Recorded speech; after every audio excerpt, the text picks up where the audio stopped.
Okay, let's dive in. Today we're taking a deep look at a single source, a really powerful and raw personal account shared online by a woman named Robin Mitchell. Yeah. This isn't about, complex data or political shifts. It's about the deeply personal earthquakes that can happen right inside our closest relationships. That's right. Robin's story, it centers on something many of us dream of, buying a beautiful home. Mhm. But that dream, well, it quickly unravels. It gets caught up in this web of deception involving her husband and, believe it or not, her own sister. Wow. It's a narrative that really forces us, I think, to confront some uncomfortable truths about trust, betrayal, and what it really means to own something or maybe even someone. So our mission in this deep dive, it's not just to recount the story, right? Yeah. We want to go beyond that. Right. We're going to unpack why things happened, explore the motivations that Robin presents in her account, and pull out the critical insights this offers about, well, the fragile nature of reality when it's built on lies. And the dynamics, too, of family and marriage under that kind of pressure. And ultimately, that difficult path to reclaiming your space, your life. Absolutely. It's a powerful case study, isn't it? Boundaries, ownership, and that sometimes devastating cost of just avoiding uncomfortable truths. It really is. Okay, so let's start at the beginning. Robin's achievement, which is honestly incredible. At 29, she buys her dream house. 29. That's amazing. Right, imagine that. And the source describes it beautifully. A 2-story colonial-style house, porch all around, those classic snow-white columns, windows that seem to sparkle, just lovely. And this wasn't like a gift or inheritance, was it? No, not at all. Robin makes it crystal clear this was years of hard graft. She was an investment manager at Sterling & Associates. So long hours, tough negotiations. Exactly. Deals keeping her up late. This house was the physical proof of her effort, her success. And she was smart about it financially, too. Saved diligently, put down a substantial payment, structured the mortgage so it wasn't a burden. Yeah, a secure, independent move. It was her achievement, her property, put solely in her name. Which is important. Very important. She mentions her husband, Derek. He was a high school teacher, stable job, sure, but not the kind of high-earning career she had. And initially, he seemed okay with her buying it herself. Yeah, supportive even. Said, you deserve it. Talked about saving for future kids' college together. Robin felt lucky, thought he was understanding. Yeah. Not like other guys she knew. Okay. Which makes what happens next so, well, jarring. Totally. They've just moved in. Derek suggests dinner with his parents. Yeah. Normal enough. Right. Show off the new place. Exactly. But when they show the pictures, Derek introduces it and tells his parents he bought it. Oh, wow. Robin's reaction. She says she almost choked on the water. Derek squeezes her hand under the table like, play along. Oh, that pressure. Her heart tightens. She forces a smile, says nothing, just sits there in silence. And that's it, isn't it? That's the pivot point, the birth of this foundational lie. And the immediate psychological burden it puts on Robin, just forcing her into silent complicity right from the start. And when she confronts him later, his justification, it's not even about his parents really or money. It's pure ego. What did he say? He said, my father, he's old school. He will never understand that a man living in a house that his wife bought it would kill him and my reputation. His reputation. Seriously. In the house she bought. I know. Robin calls him out, says it's childish, but he pleads, makes it about his dad. And she gives in. Reluctantly, she sighs, says, okay, whatever makes you happy. But that one, okay, it just greenlights this lie that poisons everything. Exactly. And notice how fast that lie needs more lies to survive. It doesn't stop with his parents. No. A week later, her parents and her sister Emma visit. And he tells them the same story. Yep. He bought the house. Robin's watching her family. Her parents are beaming, so proud of their son-in-law. But she notices something with Emma. Yeah, her sister. Robin notes Emma was always different, more free-spirited maybe, while Robin was career-focused. And she sees this flash of jealousy in her eyes. Ah, an existing tension there maybe. Seems like it. And Emma makes this comment, kind of loaded. You always knew what you wanted, Robin. Oof. Yeah, that suggests some history. Resentment, perhaps, over Robin's success. Could be. And this moment, built on Derek's lie about the house, it just pours gasoline on that fire, doesn't it? Yeah. Making Robin's life look like it was just handed to her. Yeah, it starts twisting multiple relationships all at once. It shows how a lie, even a supposedly small one, it creates this fragile reality that other people then start living in. It's built on sand, totally. And that fragile reality is about to get seriously tested. Fast forward about 6 months, they have a housewarming party. Where Derek presumably plays the proud homeowner again. Oh, absolutely. And then shortly after, Emma shows up in distress. Okay, what's happened with Emma? Her situation sounds pretty desperate. Lost her job, struggling with rent, like genuinely having trouble making ends meet. So she needs a place to stay. Yeah. Asks to move in temporarily with Robin and Derek. How does Robin react? Hesitation. Straight away. She suggests their parents' spare room, but Emma says it's too far from her part-time job. Robin says, let me think about it. Wants to discuss it with Derek first, probably. You'd think. But before she even gets a chance, her phone rings. It's their mom. Oh no, Emma called mom already? Yep. Crying, the whole bit, pulling their mother right into it, and the pressure starts instantly. You have to let her stay with you. She's a family. Wow. That classic family guilt trip, using need to override boundaries. Totally. And the maternal pressure is intense. So when Robin does talk to Derek about it, his reaction is surprisingly keen. Really? What does he say? He's like, we have a room and it's family. You'll be fun with her. Just immediate enthusiasm. Which surprises Robin. Yeah, she's taken it back. Is it genuine family feeling or something else? You start to wonder. So Emma moves in a few days later. She does.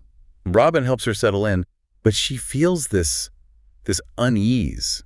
The house, this sanctuary she built, it's changing. She mentions that feeling. Yeah, she writes, the house that had been my refuge was now becoming something more, and I wasn't sure if I was ready for that. It's definite foreshadowing. Big time. And does it start okay? Initially, yeah. The first few weeks are actually pleasant. Emma helps out, cooks dinner sometimes, keeps the place spotless. Robin comes home to iron linen. So on the surface, it looks fine, like a harmonious setup. Exactly. But then the subtle shifts begin. Emma starts making these little comments, comparisons. Like what? Like she'll serve Derek coffee and say, Robin always makes it too sweet, doesn't he? Or comment on Robin's shirts being wrinkled, suggesting a little extra care makes such a difference, don't you think? Little digs. Ugh. Passive-aggressive. Positioning herself as the better homemaker, the better partner, almost. That's exactly it. Chipping away at Robin. Robin tries to ignore it, brush it off, but it gets under her skin. Does she say anything? Eventually, yeah.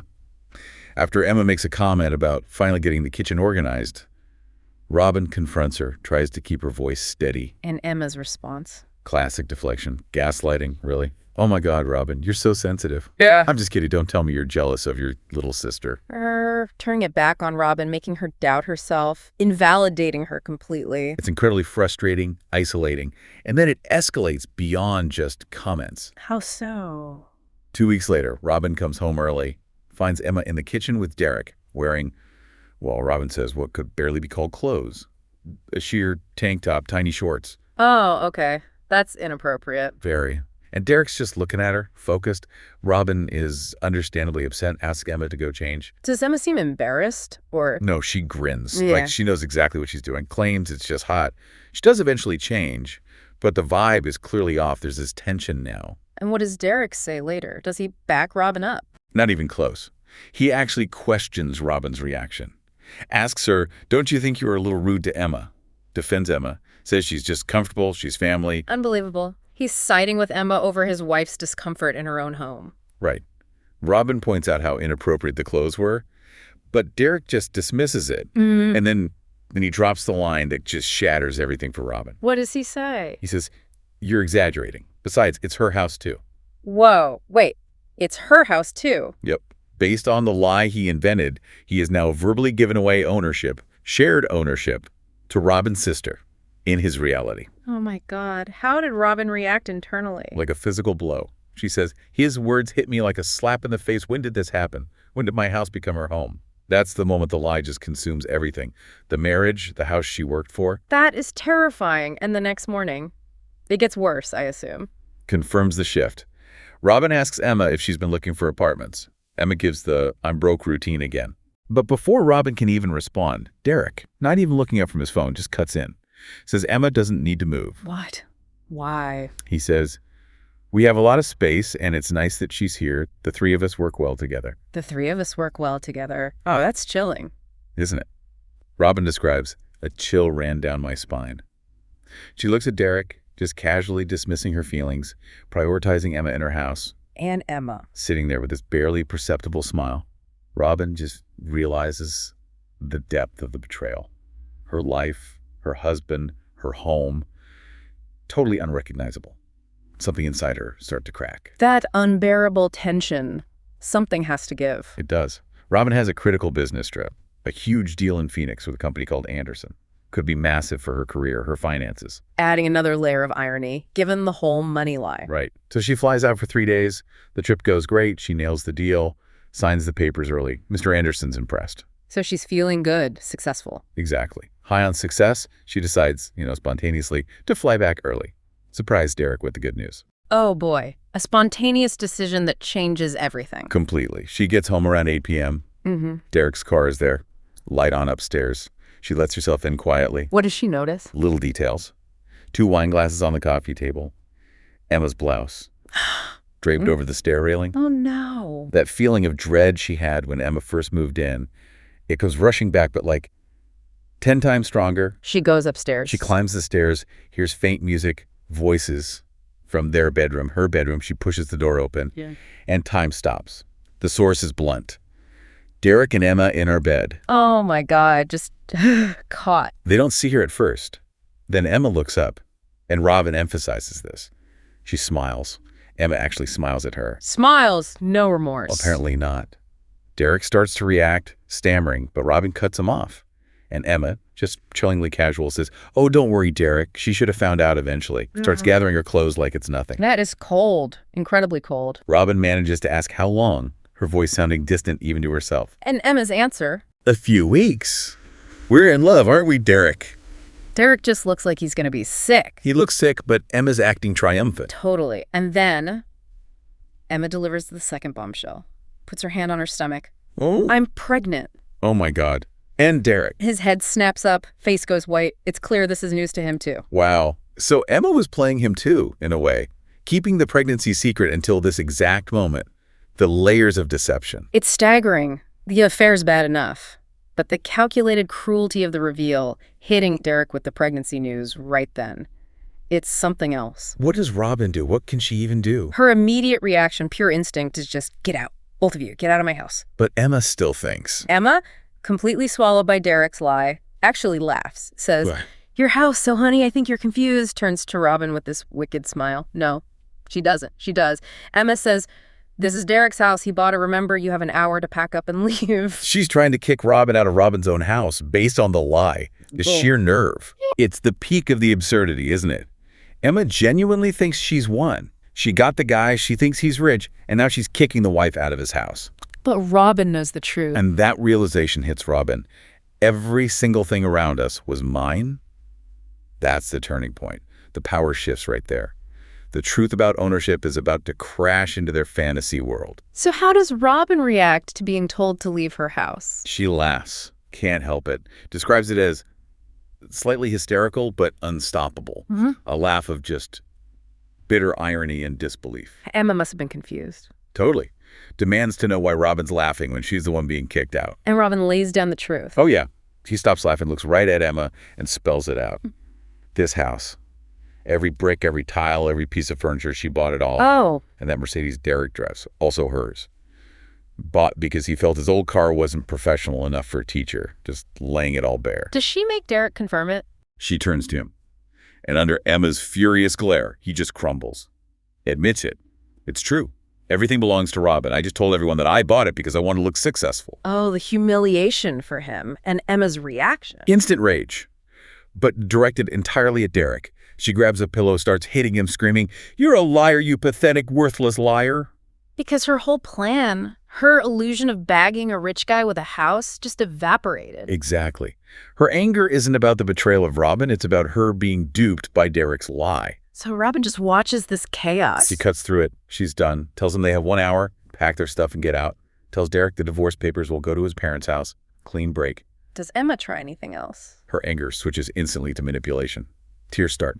"Robin, you can't kick me out, and your pregnant sister, where should I go?" Trying to play the victim card. And Robin, does she fall for it? Not for a second. Her response is ice cold. "It's not my problem." She tells them if they aren't gone in an hour, she's calling the police. Full stop. Setting that hard boundary. Wow. Refusing to take responsibility for their mess. Exactly. She leaves them upstairs to pack, goes down, makes coffee, listens to them scrambling. She knows it's the end of a chapter. Painful, dramatic, yes, but also the start of getting her life back. Yeah. On her terms. But the fallout isn't over yet, is it? The family. Oh, not by a long shot. The calls start almost immediately after they leave. First up, Robin's mom. And she's Team Emma, I bet. Instantly, screaming at Robin, calling her a monster for kicking out her pregnant sister, not even asking what happened. Does Robin try to explain? She calmly states the facts. They seduced her husband, tried to kick her out of her own house. And the mother's response? A pause. Then, the most shocking suggestion. She tells Robin she should give them the house. Give them the house? Yeah. Says, you're successful, you can afford to rent an apartment. Emma is pregnant. Now she needs stability. It would be a good thing to give them the house. That's unbelievable. Even knowing the facts, the priority is Emma's pregnancy, demanding Robin sacrifice everything she worked for. It's jarring. Robin just refuses, hangs up, standing alone, but feeling this new strength, maybe. She needed it. When they leave, she watches them load bags into Emma's car. A weight lifts, turns off her phone, braces for the storm. Good move. The next morning, ignored calls, messages flooding in. She doesn't engage, calls her lawyer first, files for divorce, prioritizes the legal separation. Smart. Get the official process started. But before she can even get back into her house properly, guess who shows up? Oh no. Both at the parents. Bingo. Her parents, furious. Derek's parents, distressed. And Derek's dad immediately jumps in, still believing the lie. You can't just kick a man out of his own house, the house he bought. The lie is just so entrenched in their minds. Completely. But Robin doesn't argue this time. She just leads them all to her home office. And shows them the proof. Lays it all out. Ownership documents, mortgage papers, Yeah. Everything crystal clear in her name only. Watching their faces must have been something, as the truth about Derek's huge lie sinks in. Yeah. Derek's dad apparently explodes. That lying little ass. I raised him better than that. The betrayal cuts deep across both families now. But even now, even with the truth out, does the pressure stop? Nope. Her parents switch tactics. Now it's be reasonable, forgive them, let them stay because Emma is pregnant. He's still your husband. Still pushing for reconciliation, even after everything. The pressure to maintain appearances, family ties. It's intense. Robin's had enough. The anger builds. She asks them basically, are you serious? You expect me to forgive this and let them live in my house? Her mom probably warns her about cutting him off. Yep, warns about consequences so she can't just abandon family. And Robin's final stand. Powerful, definitive. Yeah. She says, they've already cut themselves off. I will not live in a house that has become a symbol of their betrayal. I deserve more. Good for her. The argument devolves then. Accusations fly. Robin's selfish, never shared as a kid. Her dad threatens to end their relationship. So she kicks them out too. Opens the front door, tells them all to get out. Her mom's parting shot is, you're going to regret this, your own family. Robin slams the door, final. In the house that is absolutely undeniably hers. Wow. Drawing a line in the sand, even with her own parents, that takes immense strength. It really does. And the aftermath, the practical steps. The divorce was quick. Derek didn't fight it. Once he saw all the documents, knew everything was in her name, he had no leg to stand on.